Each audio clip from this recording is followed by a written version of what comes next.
करवा चौथ व्रत कथा। एक वणिक परिवार में 7 बेटों की बहुएं थीं।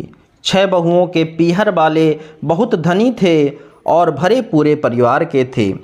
छोटी 7वीं बहू के परिवार में कोई भाई बहन और नहीं था तथा वे बहुत गरीब भी थे। इसी कारण 6 बहुओं के पीहर से बहुत सा दान दहेज आया था और उसके पश्चात भी उसके भाई जब तब बहुत सा सामान लाते रहते थे। इस तरह परिवार में उन 6 बहुओं का बड़ा मान सम्मान था। छोटी बहू घर का सारा कामकाज करती थी, किंतु सभी उसकी बुराई करते थे। उसके सास ससुर भी उसे प्यार नहीं करते थे और उसे खरी खोटी सुनाते रहते थे। एक दिन छोटी बहू घर से अकेले ही निकल पड़ी और बियावान जंगल में जाकर ज़ोर ज़ोर से रोने लगी। आज करवा चौथ व्रत का दिन था।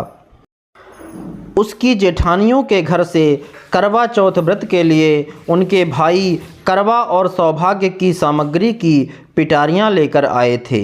छोटी बहू के घर में कौन था जो उसके लिए कुछ लाता।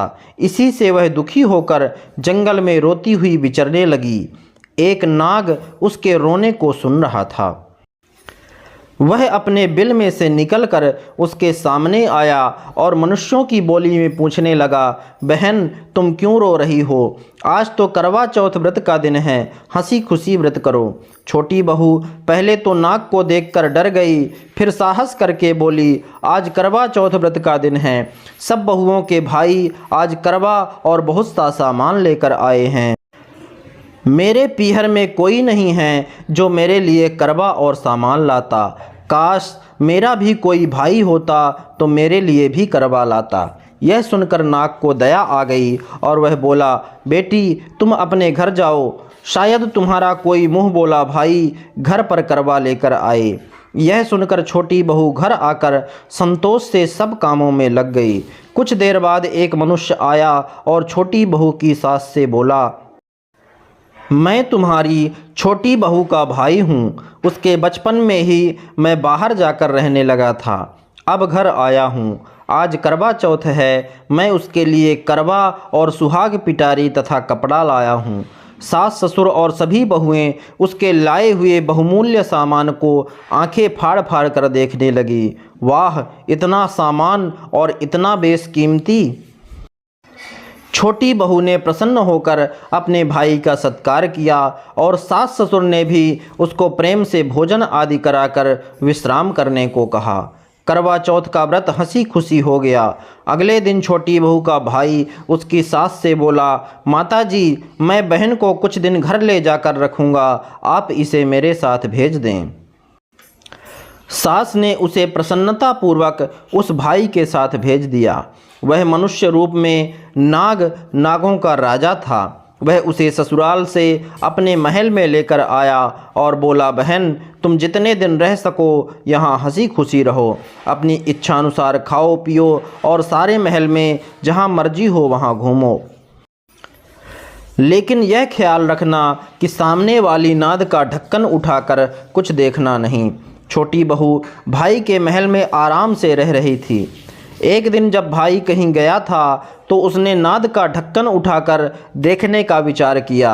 उसने सूने महल में नाद के ढक्कन को उठाया तो उसे उसमें नाग के बच्चे इधर उधर घूमते मिले। जब उसे किसी के आने का आभास हुआ तो उसने जल्दी से उस ढक्कन को रख दिया। जल्दी जल्दी में ढक्कन रखने से एक नाग के बच्चे की पूंछ पर ढक्कन पड़ गया और वह उससे कट गई। शाम को नाग भैया आया। बहन ने सच बात बताकर अपनी गलती मानते हुए भाई से क्षमा मांगी।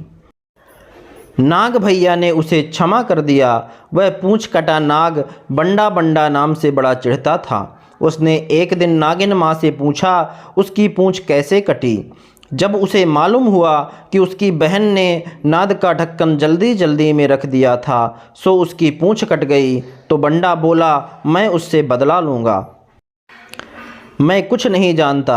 माँ ने उसे समझाया कि यह गलती से हुआ था, जानकर तो उसने नहीं किया था, लेकिन बंडा बोला, यह मैं नहीं जानता, मैं उससे ज़रूर बदला लूँगा।